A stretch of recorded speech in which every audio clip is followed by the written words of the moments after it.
monde, c'est Ellie. Aujourd'hui, je vous retrouve pour vous faire un point lecture. Donc j'ai lu 3 livres et un manga que je vais vous présenter tout de suite. En premier, j'ai lu Orange d'Ichigo Takano aux éditions Akata, le 3e tome.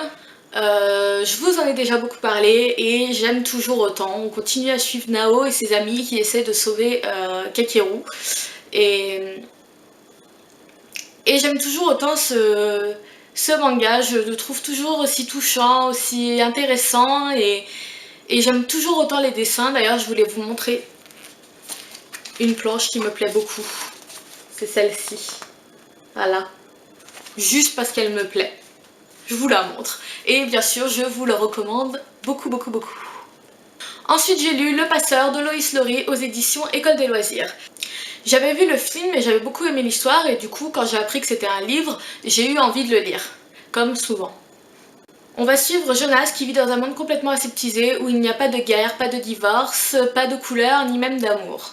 Il va bientôt avoir 12 ans et va découvrir ce qu'on lui attribue comme fonction dans la communauté, sauf qu'il ne sait pas encore qu'il est l'élu.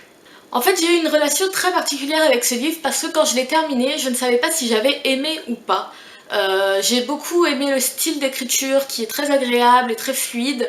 J'ai aimé aussi l'histoire, j'ai aimé l'évolution du personnage et de sa réflexion quant à la communauté. Mais je me suis retrouvée à pas savoir si je l'avais aimé, voilà. Parce que je pense, j'ai vu le film avant.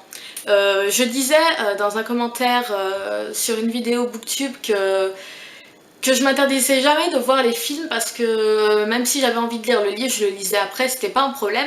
Et là, ça a été un problème parce que je n'ai pas eu de surprise, je n'ai pas eu de rebondissement. Je l'ai trouvé assez plat au final parce que je connaissais toute l'histoire. Et j'ai trouvé ça dommage finalement d'avoir vu le film avant d'avoir lu le livre. Et pourtant, en y réfléchissant, je lui trouve beaucoup de qualité, donc je l'aime bien ce livre.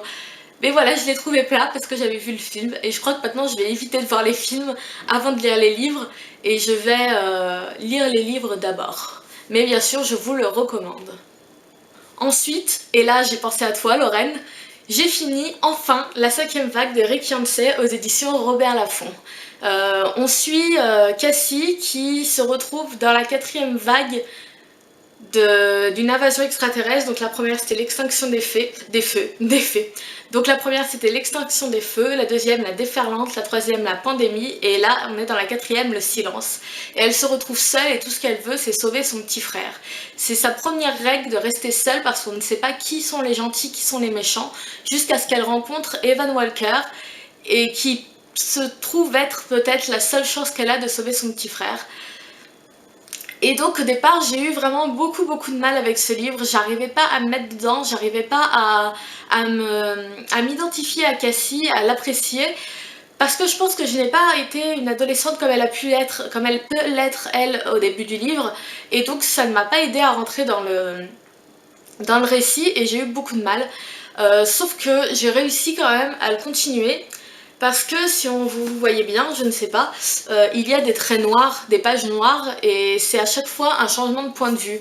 Et grâce à ces changements de point de vue et notamment au point de vue de Zombie qui m'a beaucoup plu, j'ai réussi à continuer le livre et à finalement plutôt l'apprécier.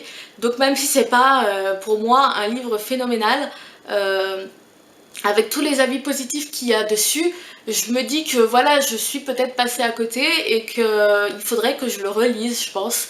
Parce que j'ai réussi à lire la deuxième moitié du livre sans problème, mais la première moitié a été très difficile. Donc je pense que je vais le relire et je pense quand même que si vous avez envie de le lire, il faut vous lancer. Parce que au final, on ne regrette jamais vraiment d'avoir lu un livre. Au moins, on s'est fait sa propre opinion et ça nous apporte toujours quelque chose, je pense. Et enfin, j'ai lu Les Autres Passeurs, tome 1, Les Héritiers, aux éditions Gulfstream.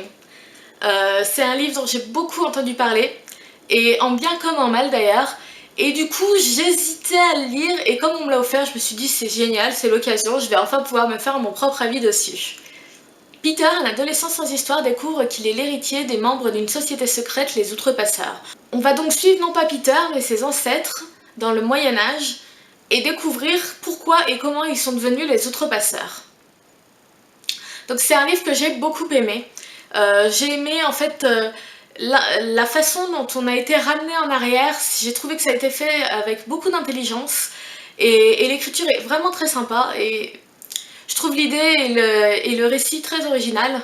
Le fait que les fées ne soient pas des gentils fées, le fait qu'il y ait des métamorphes, j'ai beaucoup aimé tout l'univers médiéval qu'on nous développait dans ce livre.